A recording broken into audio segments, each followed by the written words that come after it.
Question number करते हैं तीसरे का गा। एक परिवार में 2 बच्चे हैं।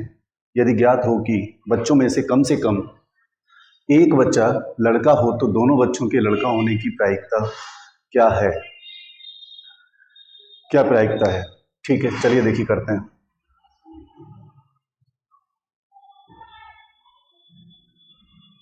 माना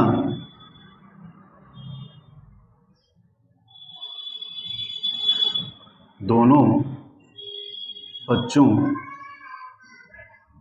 के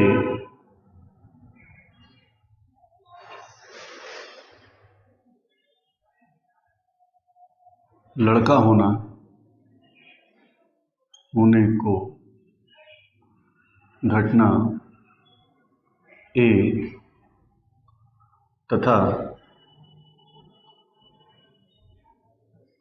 कम से कम एक बच्चा लड़का होने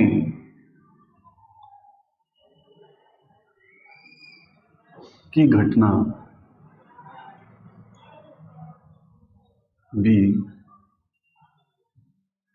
तथा लड़के को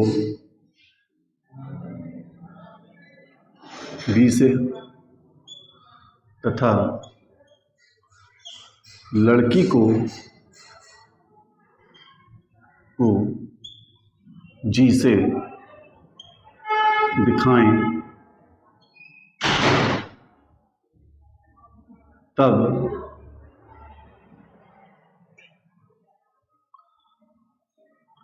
क्या होगा? टोटल आउटकम्स क्या आ सकते हैं? वो आ जाएंगे आपके, इसको कर्ली ब्रैकेट करके लिखते हैं।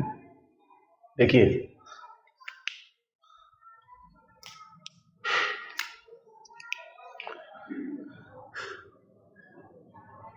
क्या आ जाएगा? बॉय बॉय हो सकता है, गर्ल गर्ल हो सकती है, बॉय गर्ल हो सकता है, गर्ल बॉय हो सकता है। ठीक है, अगर हम ए की बात करेंगे तो जिसमें घटना क्या थी? केवल लड़का होने की, यानी कि बी मिल जाएगा हमें। और कम से कम एक लड़का होने की घटना के लिए क्या हो सकता है? 1 2 3। क्यों? क्योंकि लड़का हो सकता है या एक लड़का हो सकता है, एक से एटलीस्ट, यानी कि कम से कम एक लड़का हो, उससे ज्यादा भी तो हो सकता है। इसलिए हम क्या लिखेंगे? बी ले लेंगे, BG ले लेंगे, GB ले लेंगे।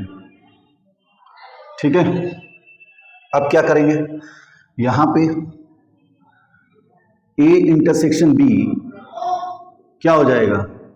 A इंटरसेक्शन B अगर देखेंगे तो A इंटरसेक्शन B इन दोनों में से कॉमन क्या है?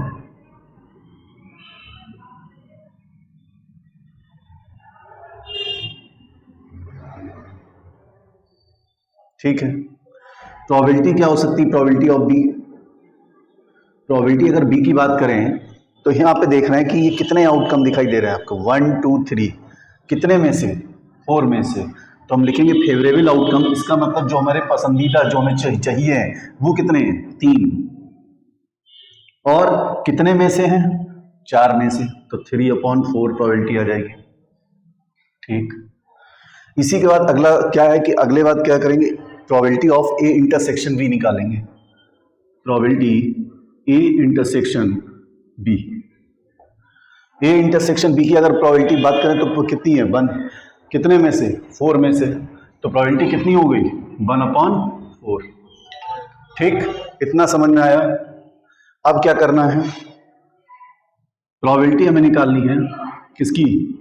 A/B, यानी कि आप लिखोगे probability of A intersection B whole upon probability of B। तो probability of A intersection B कितनी है? 1/4। तो लिख देंगे 1/4 whole upon probability of B कितनी होगी? 3/4। तो ये कितना बनेगा 1/4 इंटू 4/3। ठीक, तो 4 से 4 कैंसिल हो जाएगा और आंसर आपका आ जाएगा 1/3।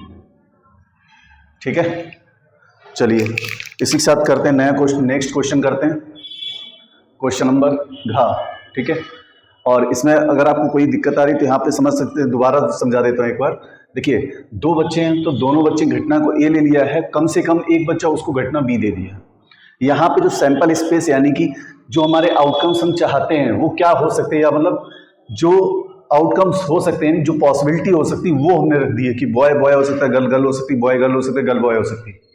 उसके बाद ए के हिसाब से हमने देखा घटना क्या है, तो केवल बॉय बॉय के लिए। बी के लिए क्या, एटलीस्ट यानी कि कम से कम एक लड़का बच्चा क्या हो, लड़का होने की, तो वो एक से ज्यादा भी हो सकता है। तो उस केस में हमने क्या काम किया, बी के आउटकम निकाल लिए। उसी तरीके से ए इंटरसेक्शन बी करा तो इतना आया। अब प्रोबेबिलिटी हमें चाहिए थी कि लड़का ही हो। ठीक है, प्रोबेबिलिटी हमको क्या बोली, कम से कम एक बच्चा लड़का हो, तो दोनों बच्चों में लड़का होने की प्रोबेबिलिटी बताइए। यानी दोनों चीजें उसने बात बोली, इसीलिए हमने क्या किया, प्रोबेबिलिटी ऑफ ए को ऊपर रखा। ए क्या है, घटना दोनों बच्चों के होने की है, और इसके फार्मूले को आपको पता है कि probability of A intersection B upon probability of intersection probability of B. Solve कर दिया, 1/3 is the answer of this question.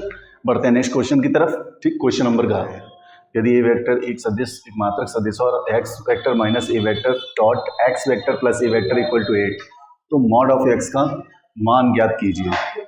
देखिए, आपके पास क्या गिवन है कि मॉड ऑफ, सॉरी, ये दिया हुआ यदि ए वेक्टर एक मात्रक सदिश है। ठीक है, तो क्या करोगे, मात्रक सदिश है इसका मतलब क्या हुआ, देखिए यक्स माइनस ए और ये गिवन है dot x vector minus a vector equal to given है 8। आपको क्या करना है, इन दोनों का प्रोडक्ट करना, ए माइनस बी ए प्लस बी का रूल अपनाइए। क्या हो जाएगा कि मॉड ऑफ एक्स का होल स्क्वायर हो जाएगा माइनस ए वेक्टर इसका स्क्वायर हो जाएगा इक्वल टू 8 हो जाएगा। ठीक, आपको क्या करना है, एक्स वेक्टर का स्क्वायर, ये मॉड स्क्वायर इक्वल टू, ये क्या दिया है, ये यहाँ पे देखिए ए वेक्टर एक मात्रक सदिश है, इसका मतलब ए वेक्टर जो हो गया वो क्या हो गया, 1 यूनिट हो जाएगा, और उसका square which is equal to 8 हो जाएगा। तो मॉड ऑफ एक्स वेक्टर का होल स्क्वायर इक्वल टू क्या होगा, 1 का स्क्वायर 1 होता है, उस तरफ जाके माइनस का प्लस का हो जाएगा, तो 8 और 1 प्लस 1 कितना हो गया, 9। तो यहाँ पे x vector square equal to 9, तो ये इसके equal to square root of 9 हो जाएगा। ठीक है, तो मॉड ऑफ एक्स वेक्टर की वैल्यू, इसको 9 का स्क्वायर रूट कितना होता है, 3 होता है। क्वेश्चन खत्म, हमसे यही पूछा गया था कि मॉड ऑफ एक्स की वैल्यू बताइए, तो मॉड ऑफ एक्स की वैल्यू कितनी आ जाएगी, 3 आ गई। ठीक है, चलिए करते हैं क्वेश्चन नंबर 4 वाला। ठीक है, देखिए फोर्थ क्वेश्चन में का वाला पार्ट है, एक बक्से में 10 कार्ड हैं, 1 से 10 तक पूर्णांक लिखकर रखे गए हैं और उन्हें अच्छी तरह मिलाया गया है। इस बक्से से एक कार्ड यादृच्छिक निकाला गया है। यदि ज्ञात हो कि निकाले गए कार्ड पर संख्या 3 से अधिक है, तो इस संख्या के सम होने की क्या प्रायिकता है। ठीक है, हमने क्या किया, माना ए सच दैट है, इसके लिए संख्या सम होने की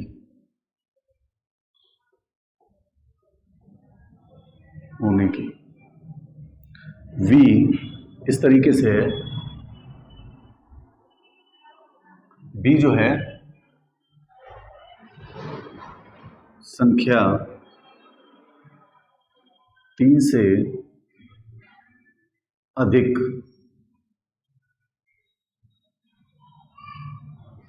होने की घटना।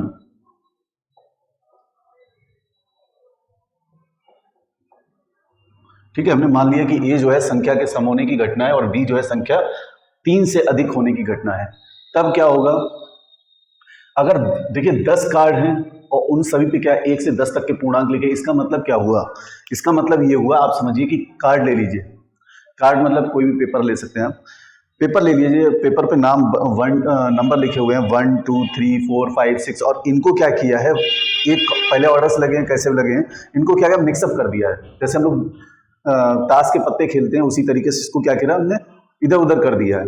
अब ये कह रहे हैं कि इस बक्से से एक कार्ड हमने निकाला है, ठीक है, एक कार्ड, यदि ज्ञात हो कि निकाले गए कार्ड पर संख्या कितनी होनी चाहिए, 3 से अधिक, तो 3 से अधिक हो तो इस संख्या के सम होने की क्या आवश्यकता है, यानी कि जो आप कार्ड निकाल रहे हो वो क्या होना चाहिए, 3 से अधिक होना चाहिए और सम भी होना चाहिए, ठीक, तो सम के साथ साथ 3 भी चाहिए इन्हें, ठीक है भाई।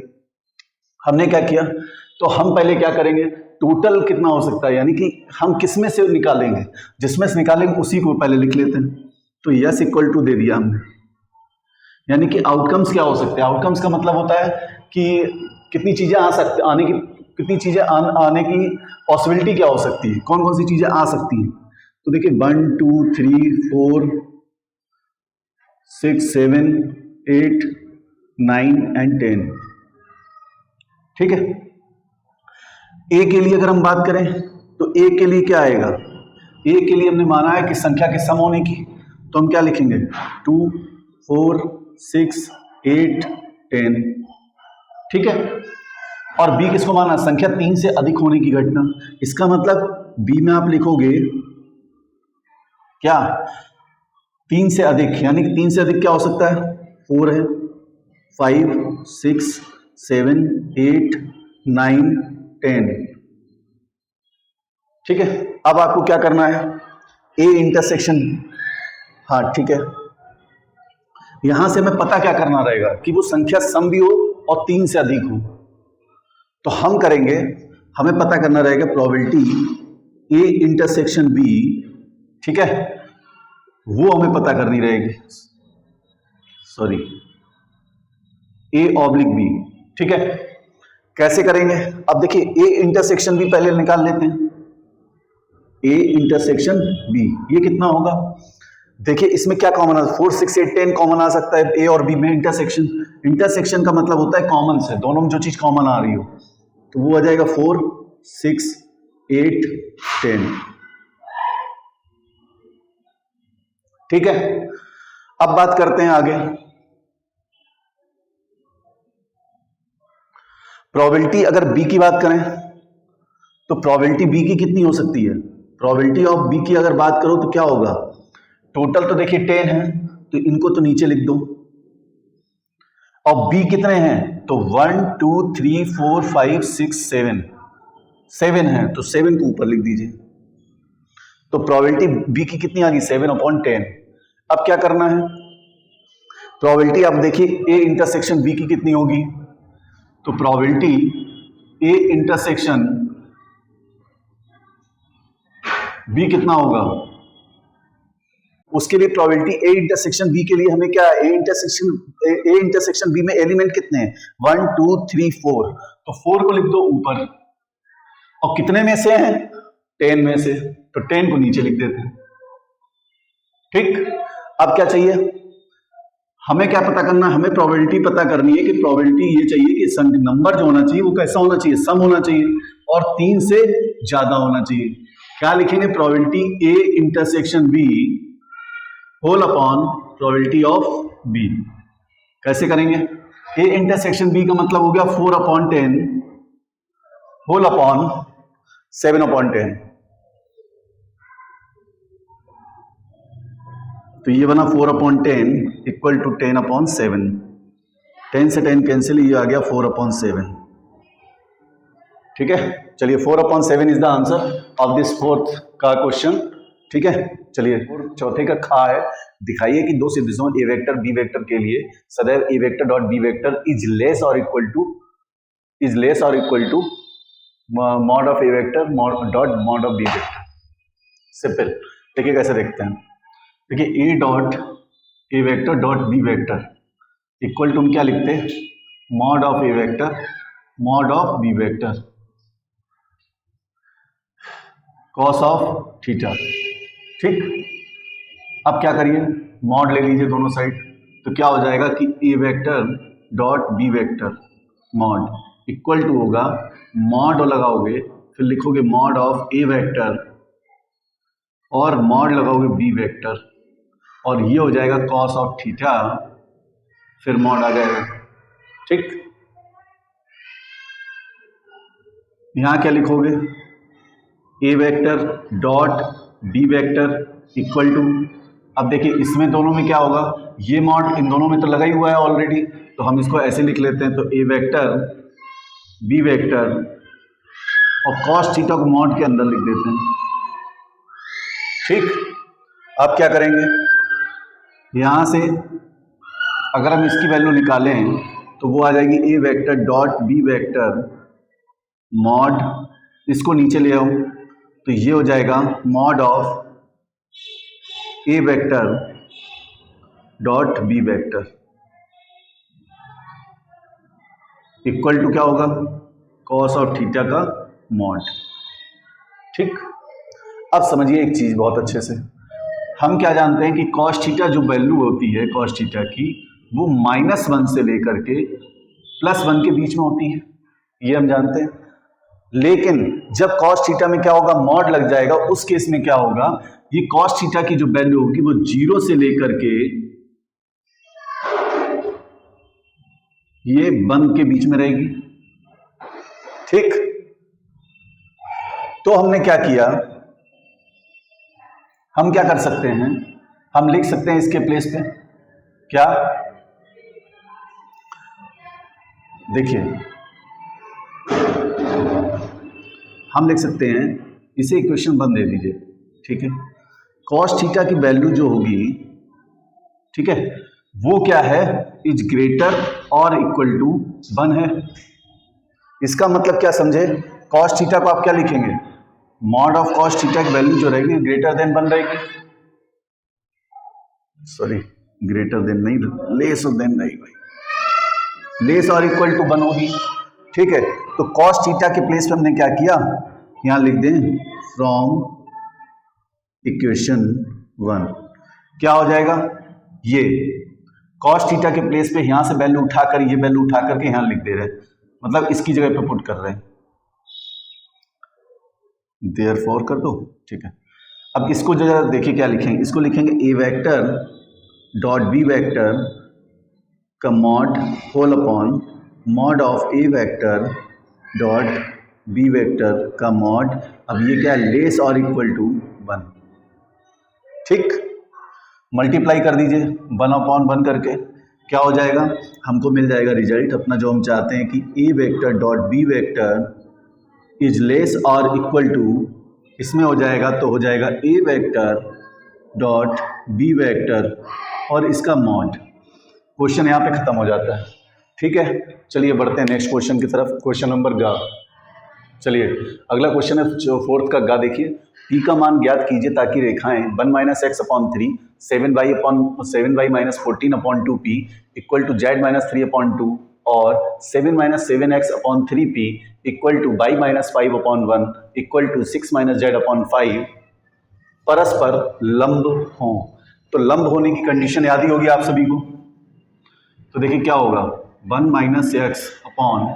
x/3 दिया हुआ है इक्वल दिया है 7y - 14 whole upon 2p equal to z - 3/2 और दूसरी इक्वेशन आपको गिवन है 7 - 7x whole upon 3p equal to y - 5 whole upon 1 equal to 6 - z whole upon 5।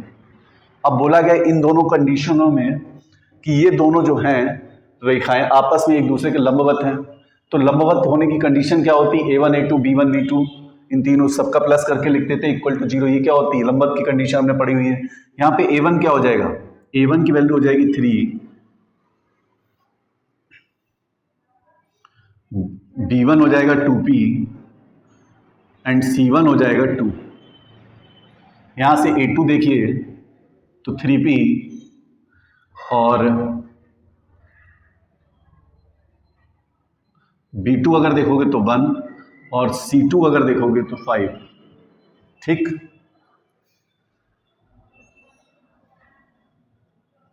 रेखाएं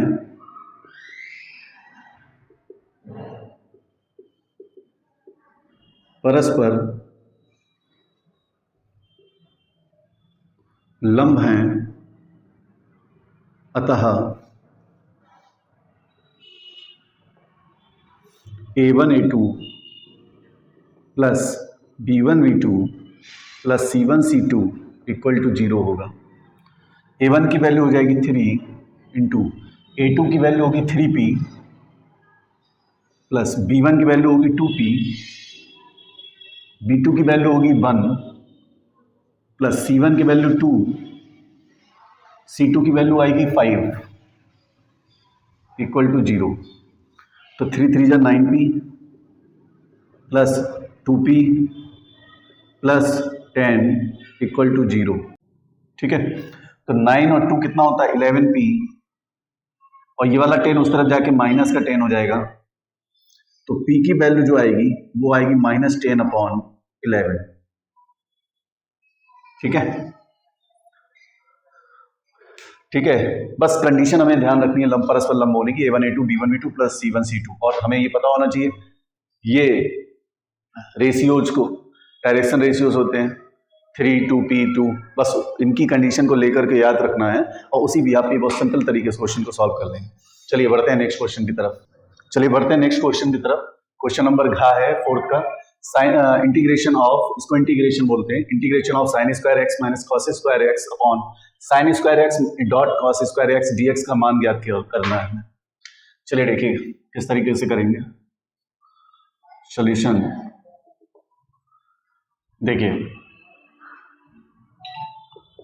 sign square x minus cos square x upon sine square x into cos square x, और ये dx। क्या करेंगे, denominator को same कर लेंगे, यानी कि हर को सेम कर लेंगे, सेपरेट कर लेंगे, तो ये हुआ sine square x whole upon sine square x into cos square x dx। ठीक है, minus integration cos square x